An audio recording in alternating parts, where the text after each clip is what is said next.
data we have, it still seems to be rare that an asymptomatic person actually transmits onward to a secondary individual. I didn't quite get that. Can I hear that one more time? I'm serious. I could not tell what you just said. From the data we have, it still seems to be rare that an asymptomatic person actually transmits onward to a secondary individual. Still didn't quite get that, but Dr. Samadi went to medical school. He's been listening to doctors all of his life.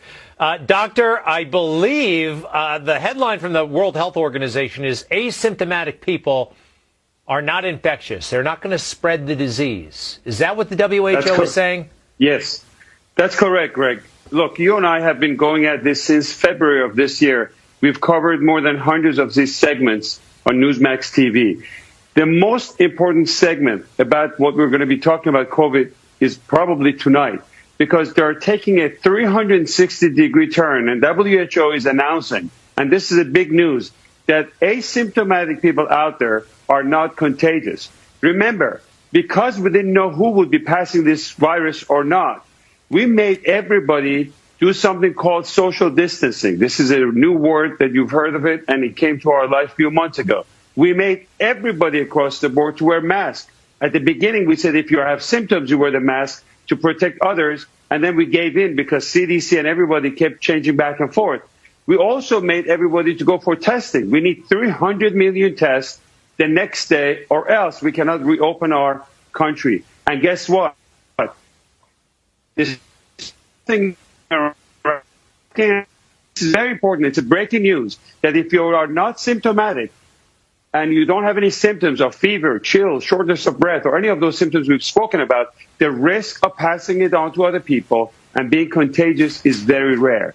And studies like this comes from a very accurate tracing in countries like Singapore, contact tracing, and it's too bad that these researchers are not, the papers are not making it to Lancet, and mainstream media is not covering to the extent. This is probably one of the biggest news that we've had since coronavirus outbreak. It's good news. That means really we can visit people that we weren't able to visit. You know, you didn't want to go around somebody of a certain age because you could be carrying it without knowing it. This is good stuff. Thank you for that, Doctor. Greg, the big thing is that the panic and hysteria is out the door. We can reopen our America. 40 million people have lost their job as a result of this scientific data that was wrong. This is very big news for the country, Greg. Dr. Samadi, I like it. And for the world, you know what? It's a pandemic all over the world. Dr. Samadi, hopefully the future Surgeon General of the United States of America. I'm trying to make that happen. I think you'd be great down there. After this guy gets done, he's pretty good too. But you're great. Dr. Samadi, thank you very much.